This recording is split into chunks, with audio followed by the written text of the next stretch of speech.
Sir, Vidhana Soudha ಕಟ್ಟಿದ ಕೆಲಸಗಾರರಲ್ಲಿ ಬಹಳಷ್ಟು ಜನ ಕೈದಿಗಳು ಅಂತ ಇಲ್ಲ ಸರ್, 500 ಜನ ಕೈದಿಗಳನ್ನ ಕರ್ಕೊಂಡು ಬರ್ತಾರೆ. ಕೆಲಸಗಾರರು ಸಿಗೋದಿಲ್ಲ. ಆಗ ಎಲ್ಲ ಹೊರಟ್ಬಿಟ್ಟಿರ್ತಾರೆ. ಕೆಲಸಗಾರರು ನಮಗೆ ಬೇಕಾಗಿರ್ತಾರೆ. ಅದಕ್ಕೆ ಜೈಲ್ ಮ್ಯಾನ್ಯುವಲ್ನ ಒಂದು ಸ್ವಲ್ಪ ಅಮೆಂಡ್ಮೆಂಟ್ ಮಾಡಬೇಕು.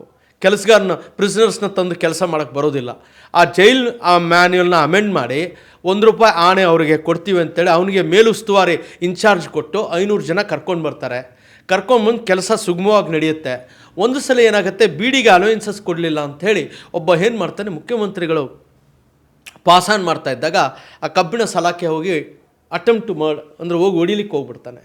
ಅದು ಅಲ್ಲಿರತಕ್ಕಂಥ ಯಾರೋ ದೊಡ್ಡಬಳ್ಳಾಪುರ ಅವ್ರು ಹೋಗಿ ಅವ್ರನ್ನ ತಬ್ಬಿಕೊಂಡು ಪ್ರೊಟೆಕ್ಟ್ ಮಾಡ್ತಾರೆ. ಇಲ್ಲ ಅಂತಂದರೆ ದೊಡ್ಡ ಘಟನೆ ಆಗೋದು. ಅದು ಏನಕ್ಕೆ ಅದು ಈ ಪಾಯಿಂಟ್ ಹೇಳ್ತಾ ಇದ್ದೀನಿ ಅಂತಂದರೆ, ನಿಮ್ಮ ಪ್ರಶ್ನೆಗೆ ನಾನು ಹೇಳ್ತಾ ಇದ್ದೀನಿ. ಅಂದರೆ ಕೈದಿಗಳು ಕೊನೆಗೆ ಆಮೇಲೆ ಅವರು ಕಟ್ಟಿದಾಗ ಸರ್ ಕೊನೆಗೆ ಅವ್ರಿಗೆ ಬಿಡುಗಡೆ ಭಾಗ್ಯ ಸಿಗುತ್ತೆ. ಆ ಕೈದಿಗಳಿಗೆ ಬಿಡುಗಡೆ ಭಾಗ್ಯ ಸಿಗುತ್ತೆ. ಎಷ್ಟು ಕೈದಿಗಳು ಬಂದು ಕೆಲಸ ಮಾಡಿದರೋ ಅವರಿಗೆ ಬಿಡುಗಡೆ ಭಾಗ್ಯ ಸಿಗುತ್ತೆ.